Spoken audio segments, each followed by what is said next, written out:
नमस्कार दोस्तों, आज मैं आपको अधिक मास सावन सोमवार मनसा वाचा व्रत की कथा सुनाने जा रही हूँ। प्रेम से बोलिए भोलेनाथ की जय हो, पार्वती माता की जय हो। एक समय कैलाश पर्वत पर श्री महादेव जी तथा पार्वती जी विराजमान थे। वहाँ शीतल मंद सुगंध वायु चल रही थी।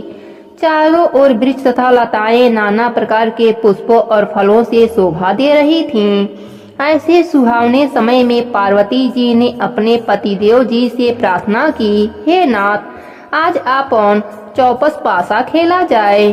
तब महादेव जी ने उत्तर दिया कि चौपड़ पासा के खेल में छल कपट बहुत होता है, सो कोई मध्यस्थ हो तो खेला जाए। इतना वचन सुनते ही पार्वती जी ने अपनी माया से एक बालक बनाकर बैठा दिया और महादेव जी महाराज अपने मंत्र बल से उसे सजीव कर दिया और आदेश दिया कि तुम हम दोनों की हार जीत को बताते रहना।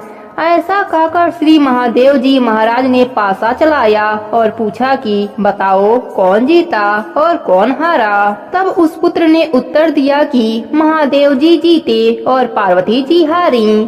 फिर दूसरी बार पासा चलकर महादेव जी ने पूछा तो उस बालक ने यही जवाब दिया कि महादेव जी जीते और पार्वती जी हारी।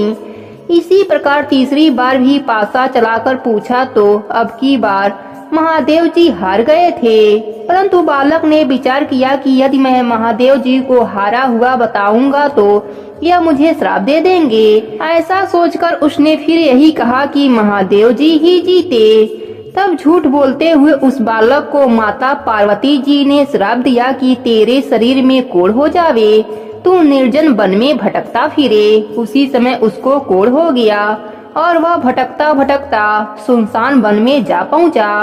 वहां जाकर उसने देखा कि ब्राह्मणी, इंद्राणी आदि देवताओं की स्त्रियां व्रत के निमित्त शिव जी की पूजा कर रही थीं। उनको पूजा करते देखकर पार्वती जी की माया से बनाए बालक, जिसका नाम अंगद रखा था, उसने पूछा कि आप यहाँ क्या कर रही हो। तब उन देवांगनाओं ने जवाब दिया कि हम तो मनसा वाचा नाम से प्रसिद्ध महादेव जी की पूजा कर रहे हैं, यानी मन और बाड़ी को बस में करके, अर्थात सब जगत से मन हटाकर और शिव पार्वती में ही मन लगाकर पूजा कर रहे हैं। इसलिए इस व्रत का नाम भी मनसा वाचा व्रत है। तब अंगद जी ने पूछा कि इस व्रत के करने से क्या फल होता है। तदंतर उन देवताओं की स्त्रियों ने कहा कि इससे सारी मनोकामना सिद्ध हो जाती है। अंगद जी ने कहा कि मैं भी इस व्रत को करना चाहता हूँ। तब उन देवांगनाओं ने चावल सुपारी देकर व्रत का विधान बताया कि इस व्रत को श्रावण सुदी से पहले सोमवार से करना चाहिए। उस दिन कुंवारी कन्या से 2.5 पूरी सूत कटवा कर उसका डोरा बनावें। उस डोरे की और महादेव जी का पूजन कार्तिक सुदी चौथ तक प्रति सोमवार करते रहना चाहिए और व्रत रखना चाहिए। कार्तिक सुदी चौथ के दिन उद्यापन करना चाहिए। 1.25 सेर घृत, 1.25 सेर गुड़, 1.25 सेर आटा लेकर चूरमा बनाकर उसके 4 लड्डू करने चाहिए।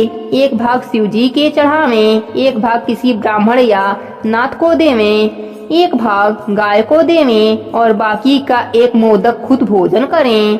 चारों भाग समान होने चाहिए, चाहे राजा हो चाहे गरीब, सबको इतना ही समान लेना चाहिए। धनवान हो तो भी अधिक न लेवे और गरीब हो तो कम न लेवे। व्रती मनुष्य या स्त्री एक भाग मोदक को पूरा न खा सके तो पहले से ही उसमें से निकालकर किसी को दे देवे। वह जो डोरा बनाया था उसे स्वयं धारण कर लें, जिस प्रकार की अनंत भगवान का डोरा पहना जाता है, और उद्यापन होने के बाद जल में विसर्जन कर दें। इस प्रकार उस अंगद को भी हर साल व्रत करते करते 4 वर्ष हो गए। तब व्रत के प्रभाव से पार्वती जी के हृदय में दया उत्पन्न हुई और महादेव जी से पूछा कि महाराज, जिसको मैंने श्राप दे दिया था उसका पता नहीं है, उसको किसी ने मार तो नहीं दिया है। तब तीनों लोगों की सब बातें प्रत्यक्ष जानने वाले महादेव जी ने कहा कि वह तो जीवित है। तब पार्वती जी ने कहा कि महाराज, ऐसा कोई व्रत हो तो बताओ जिससे कि वह मेरा मानसिक पुत्र फिर से मिल जावे। तब महादेव जी महाराज ने कहा कि श्रावण सुदी के पहले सोमवार के दिन कुंवारी कन्या से 2.5 पूड़ी सूत कटवा कर उसका डोरा बनाना और उसे केसर आदि से रंग कर 4 गांठें देकर सुपारी पर लपेटकर ताम्रपात्र में रखकर उसे शिव रूप मानकर उसकी तथा शिव जी की पूजा करनी चाहिए। इस प्रकार सोमवार के सोमवार शिव जी की पूजा करना, 1.25 सेर घृत, 1.25 सेर गुड़ और 1.25 सेर आटा लेकर चूरमार बनाना, उसके 4 भाग करना, 1 भाग शिव जी के अर्पण करें, दूसरा भाग ब्राह्मण को देवें, तीसरा भाग गाय को देवें और चौथा खुद भोजन करें। इसमें न तो अधिक होना चाहिए और न कमती होना चाहिए। इस प्रकार पार्वती जी ने भी यह व्रत किया। तब व्रत के प्रभाव से वह अंगद कोढ़ रहित हो गया और अपनी माता के पास बिना बुलाए ही चला गया। उसे आया देखकर पार्वती माता प्रसन्न होकर हंसने लगी तो पुत्र ने पूछा कि हे मातेश्वरी, आप मुझे देखकर क्यों हंसी? तब माता ने कहा, हे पुत्र, मैं व्रत के प्रभाव को देखकर हंसी हूँ। यह तुम्हारे पिताजी का बताया हुआ मनसा वाचा का व्रत है। यह व्रत मैंने किया तभी तो तुम आ गए हो। इस बात को सुनकर पुत्र ने कहा, हे अम्बे, मैंने भी यह व्रत किया था, इससे कोढ़ मेरा मिट गया है। पार्वती माता ने कहा कि हे पुत्र, अब तेरी क्या इच्छा है सो कह। तब उस पुत्र ने कहा कि हे मातेश्वरी, मुझे उज्जैन नगरी का राज्य करने की और वहाँ का राजकुमारी से ब्याह करने की इच्छा है। पार्वती जी ने कहा कि जा, तुझे उज्जैन का राज्य मिल जाएगा, तो फिर इस मनसा वाचा के व्रत को कर ले। इस प्रकार उसने 4 वर्ष उत्तम व्रत किया, तब उसे उज्जैनी का राज्य मिल गया। अब नारद जी राजा युधिष्ठिर से कह रहे हैं कि उसे राज्य किस प्रकार मिला, सो सुनो। उज्जैन के राजा रानी वृद्ध हो गए थे। उनके कोई पुत्र नहीं था, केवल एक राजकुमारी थी। राजा रानी ने सोचा कि इस कन्या का विवाह किसी राजकुमार से करके उसको राज्य दे देवें। ऐसा निश्चय कर एक स्वयंवर रचा, जिसमें देश देश के राजकुमार आए। तब एक हथनी को श्रृंगार करके पूजा करके हाथ जोड़कर राजा जी ने कहा कि हे हथनी, तू देव स्वरूपा है, यह माला ले और उसको पहना दे जो इस राज्य को संभाल सके और राजकुमारी के लायक ही वर हो। मामूली मनुष्य को माला मत पहना देना। वह पार्वती जी का पुत्र भी देवयोग से वहां पहुंच गया। हथनी ने उसके ही गले में माला डाल दिया, परंतु लोगों ने कहा कि यह तो हथनी की भूल है, यह कोई राजकुमार नहीं है। ऐसा कहकर उस लड़के को तो दूर हटा दिया और हथनी को पुनः माला दिया गया और प्रार्थना की गई कि हे माता, जो इस राज्य के लायक हो उसको ही माला पहनाना। हथनी ने दूसरी बार भी दूर जाकर उसी के गले में माला डाल दिया। तब लोग कहने लगे कि हथनी ने हट पकड़ लिया है और मार पीट कर उस बालक को दरवाजे से बाहर निकाल दिया गया एवं पुनः हथनी पर गणपति की मूर्ति स्थापित करके वही प्रार्थना किया गया। वह देवरूपी हथनी थी, इसलिए दरवाजे के बाहर निकलकर उसी बालक के गले में उसने तीसरी बार माला डाल दिया। तब राजा ने नगर से सेठ को बुलाकर कहा कि तुम इसको ले जाओ और बारात सजाकर हमारे यहाँ ले आओ। राजा की आज्ञा मानकर सेठ उसको ले गया। राजा ने भी पंडितों को बुलाकर लग्न का दिन निश्चय कराया और अपनी कन्या का विवाह उस बालक के साथ कर दिया और अपने खर्च के लिए थोड़े से गांव रखकर सारा राज बेटी जमाई को कन्यादान में दे दिया। विवाह के पश्चात वह बालक और राजकुमारी महलों में गए। अब वह राजा हो गया। अब राजा की रानी ने पूछा कि हे पतिदेव, आप अपने जात और नाम तो बताइए। तब उस वर ने उत्तर दिया कि मेरा नाम अंगद है, महादेव जी मेरे पिता और पार्वती जी मेरी माता हैं। तब राजकुमारी ने कहा कि महाराज, इस बात को तो इस मृत्युलोक के लोग नहीं मानेंगे, सत्य सत्य बताइए। तब राजकुमारी के पति अंगद जी ने अपने जन्म की सारी कथा कह दी कि चौपड़ पासे के खेल में साखी बनने के लिए माता पार्वती जी ने अपनी माया से मुझे बनाया था और महादेव जी अपने मंत्र बल से मुझे सजीव किया था। फिर जिस प्रकार मुझे श्राप दिया, जिस प्रकार इंद्राणी आदि देवता की स्त्रियों ने मुझे मनसा वाचा व्रत बताया, जिसको मैंने 4 वर्ष तक किया, तब माता पिता के पास पहुंच पाया। माता ने मुझे गले से लगाया और कहा कि अब तुम्हारी क्या इच्छा है। तब मैंने माता जी से उज्जैनी के राज्य की इच्छा प्रकट की। फिर माता जी के कहने से मैंने 4 वर्ष मनसा वाचा नाम से प्रसिद्ध पिता शिव जी का व्रत किया। इसी व्रत के प्रभाव से आज मुझे उज्जैन का राज मिला और तुम जैसी रानी मिली है। परंतु मेरी राज्य की अवधि पूरी हो गई है। अब मैं अपने माता पिता के पास कैलाश को जाता हूँ। तुम्हारी क्या इच्छा है सो कहो, मैं वरदान दे जाऊँ और उपाय बता जाऊँ। इतना वचन सुनकर राजकुमारी ने कहा कि महाराज, मैं तो पुत्र, धन और राज का सुख चाहती हूँ। अंगद जी ने अपनी रानी को वही मनसा वाचा का शिव जी का व्रत बता दिया और कहा कि बिना मेरे वह गर्भवास के तेरे पुत्र होगा। ऐसा कहकर अंगद जी कैलाश को चले गए। पति की आज्ञा अनुसार राजकुमारी ने 4 वर्षों तक यह व्रत किया। इससे महादेव जी प्रसन्न हो गए। एक दिन इस रानी ने दासी से कहा कि जा जल की झाड़ी ले आ, मैं दातून करूंगी। दासी ऊपर गई तो क्या देखती है कि सोने की पालकी में एक छोटा सा सुंदर बालक सो रहा है और मुंह में अंगूठा चूस रहा है। दासी ने जाकर रानी जी से यह बात कही। रानी जी ने जाकर बालक को उठा लिया और भगवान शंकर जी से प्रार्थना की, हे प्रभु, यदि आपने यह बालक दिया है तो मेरे स्तनों में से दूध की धारा निकल जाए। इतना कहते ही उसके स्तनों में दूध आ गया। इस प्रकार वह बालक बड़ा होने लगा। एक दिन उस बालक ने अपनी माँ से पूछा कि हे माँ, मेरे पिता कौन हैं? उनका क्या नाम है? तब उस रानी ने कहा कि तेरे पिता तो अंगद जी हैं और महादेव जी, पार्वती जी तेरे दादा दादी हैं। तब बालक ने, जिसका नाम फूल कंवर है, अपने माता से कहा कि इस बात को तो मृतलोक में कोई नहीं मानेगा। तब माता ने पुत्र को वह सारी कथा कह सुनाई।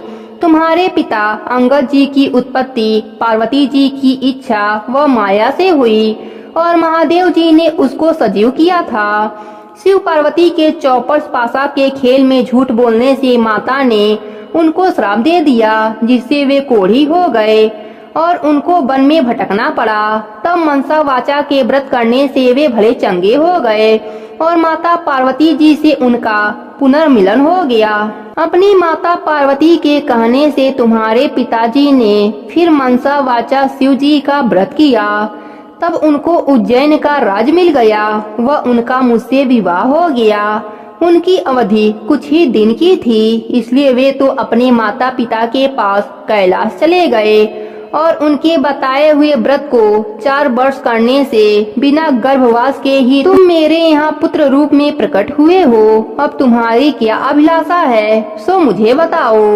माता के वचन को सुनकर पुत्र ने कहा कि हे माता, मेरी इच्छा चेदी राजा की कन्या से विवाह करने की है, क्योंकि मैंने उसकी प्रशंसा सुनी है। तब माता ने कहा कि हे पुत्र, तू भी मनसा वाचा का व्रत कर।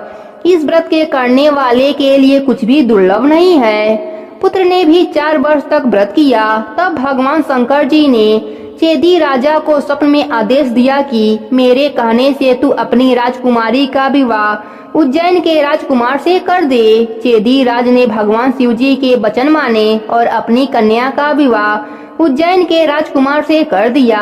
अब वह राजा हो गया। एक दिन वह शिकार खेलने वन में गया। वहाँ उसके कोई शिकार हाथ नहीं आया। भूख प्यास से व्याकुल होकर वह एक बाग में जाकर आराम करने लगा।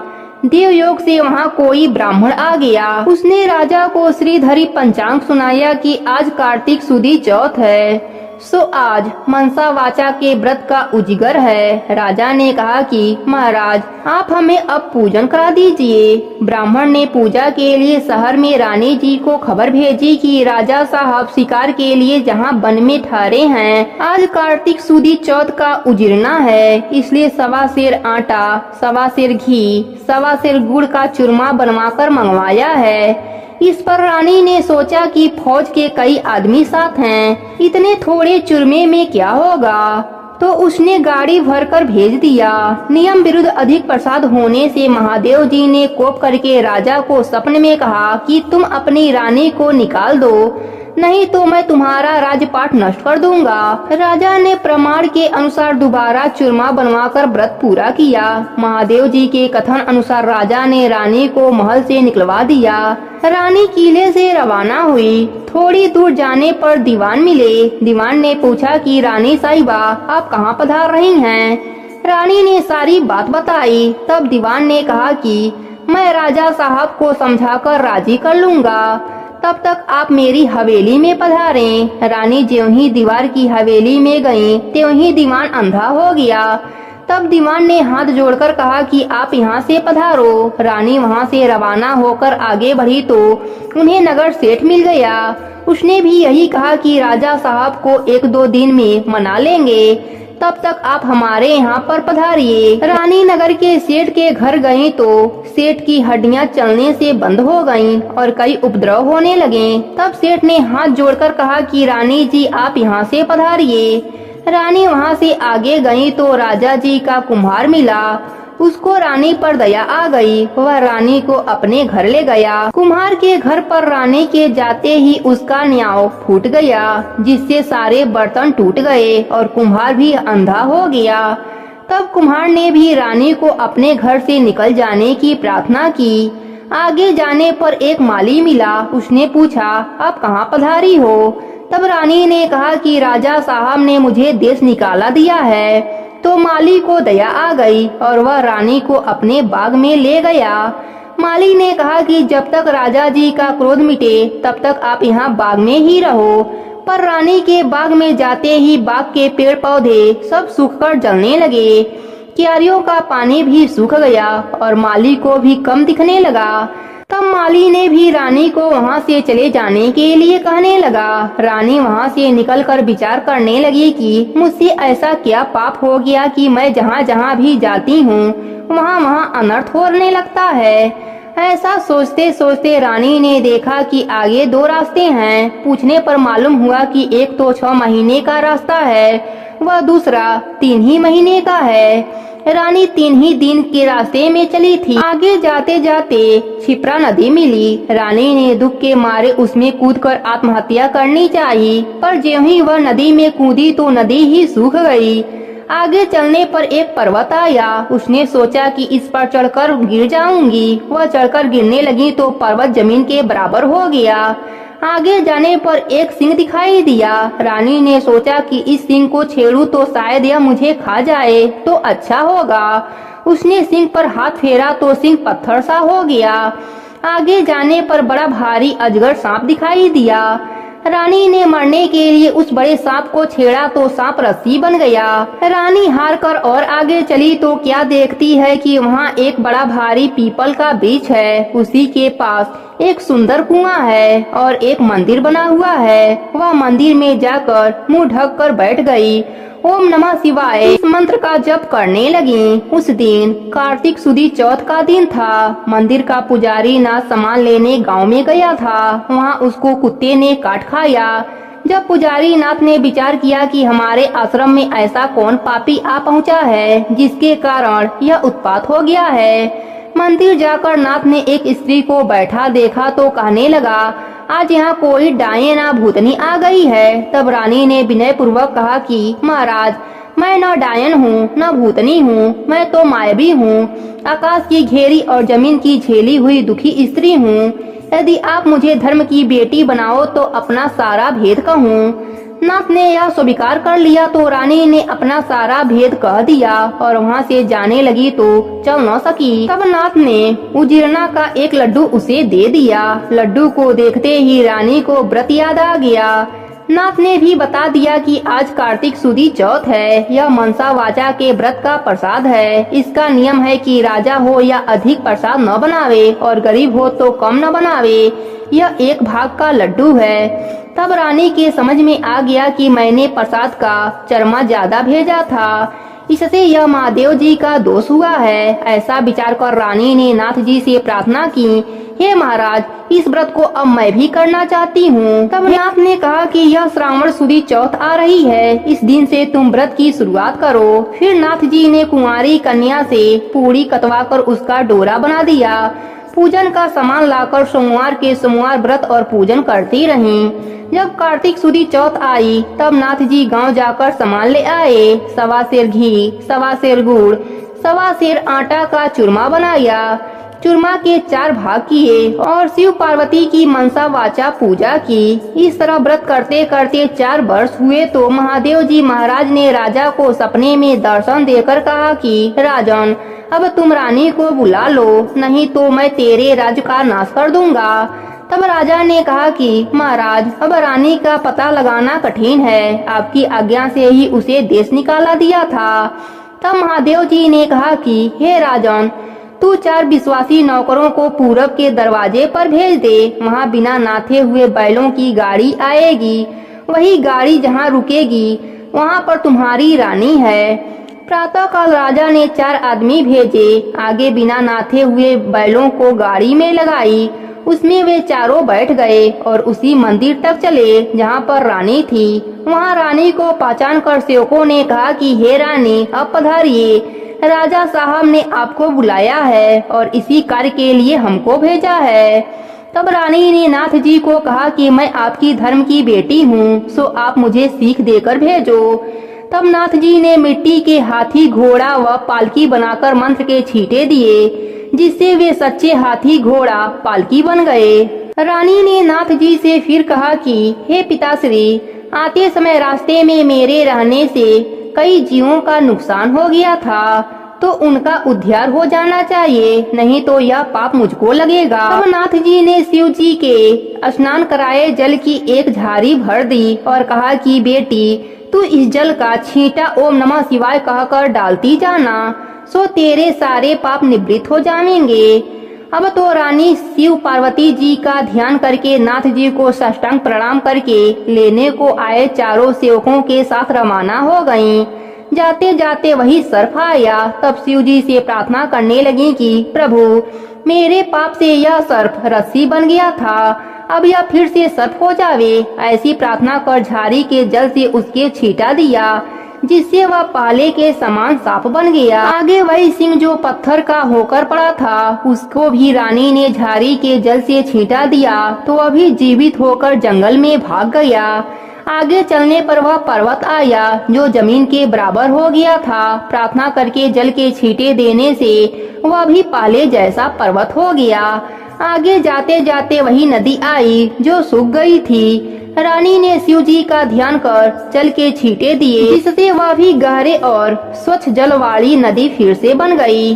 अब रानी जी ने पालकी, हाथी, घोड़े तो किले में भेज दिए और वह खुद उसी बाग में गई जो पहले सूख गया था। भगवान ने कहा कि रानी जी, आप अब फिर यहाँ क्यों आई हो? पहले ही आपके आने से यह बाग उजड़ गया था। पर रानी के समझाने पर माली ने फाटक खोला। रानी ने बाग में जाकर शिव जी का ध्यान कर झाड़ी के जल से छींटा दिया, जिससे पहले से भी अच्छा हरा भरा बगीचा हो गया। वहाँ कई कोयल बोलने लगी, नाना प्रकार के फल फूल दिखाई देने लगे और कुओं में जल भर गया। फिर रानी जी उस कुम्हार के घर गई तो कुम्हार की आंखें खुल गई और जल के छींटे देने से न्याव के बर्तन सोने चांदी के बन गए। कुम्हार ने कहा कि रानी जी, ये सब सोने के बर्तन हमारे पास कौन रख गया? तब रानी जी ने कहा कि इसमें से 4 बर्तन राजा को भेंट कर देना। इस तरह रानी नगर सेठ के घर गई तो उसकी हड्डियां सिरकने लगी, वह व्यापार में लाभ होने लगा। तब नगर सेठ ने कहा कि अन्नदाता जी, आपके पधारने से हमारे यहाँ रिद्धि सिद्धि हुई है। इस खुशी में मैं सारी नगरी को जिमाना चाहता हूँ।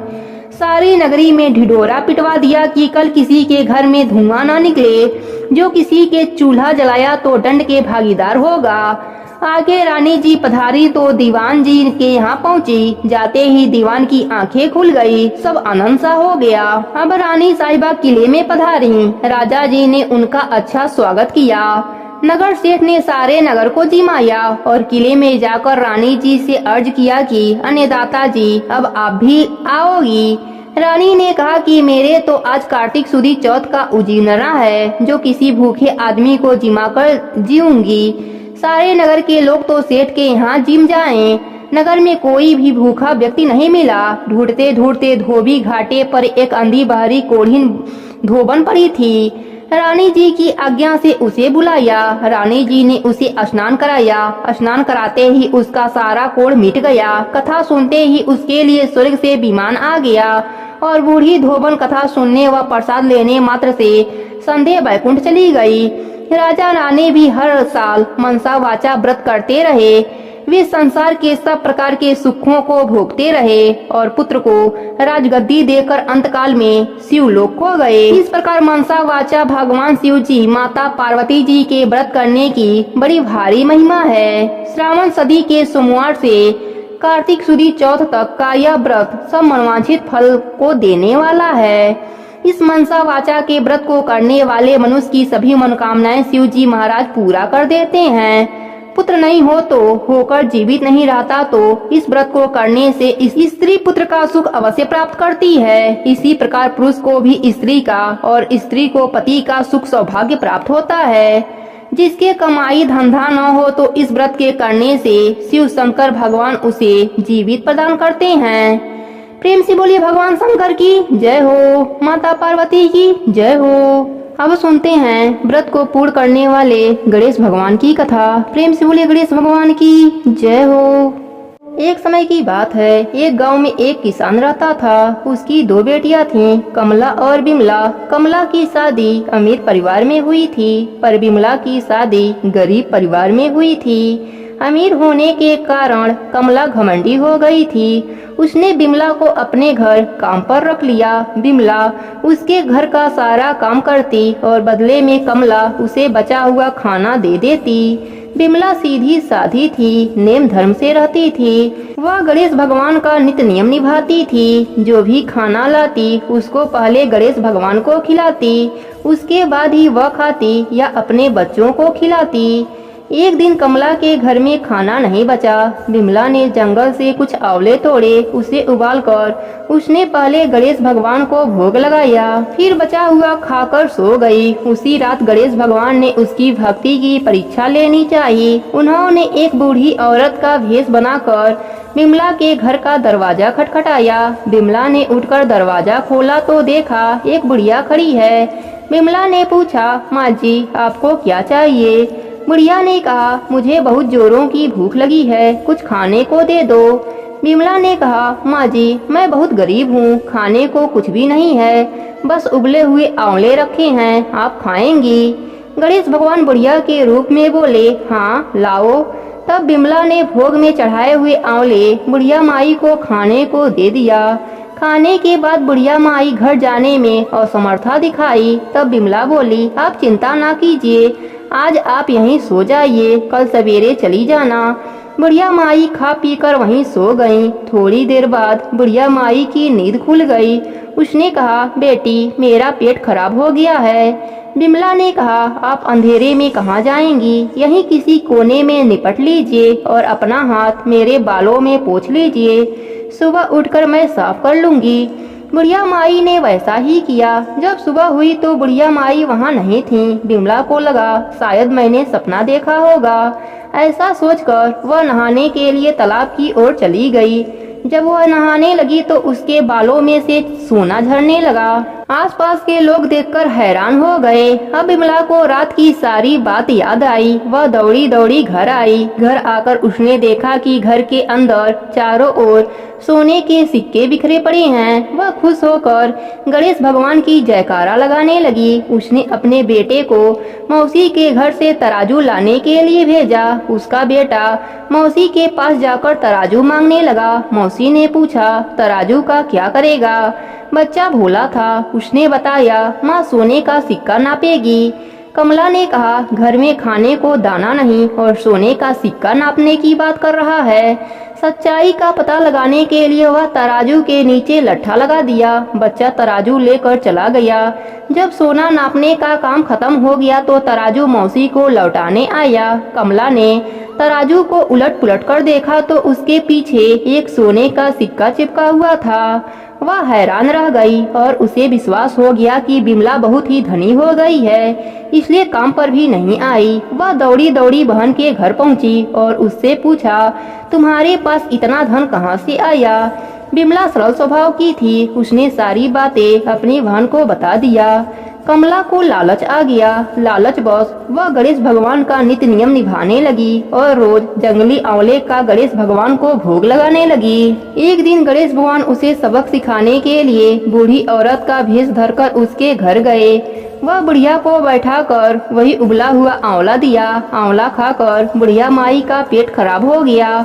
उसने कमला के सारे घर को गंदा कर दिया। जब सुबह कमला की नींद खुली तो उसने देखा सारा घर गंदगी से भरा पड़ा है और बदबू भी कर रहा है। कमला गंदगी को साफ करने लगी, पर गंदगी बढ़ती ही जा रही थी। वह परेशान होकर बिमला के घर गई। उसने बिमला को सारी बात बताई। बिमला ने कहा, तुम्हारे पास खाने का इतना सामान था, फिर भी तुमने उबले हुए आंवले गणेश भगवान को खिलाए।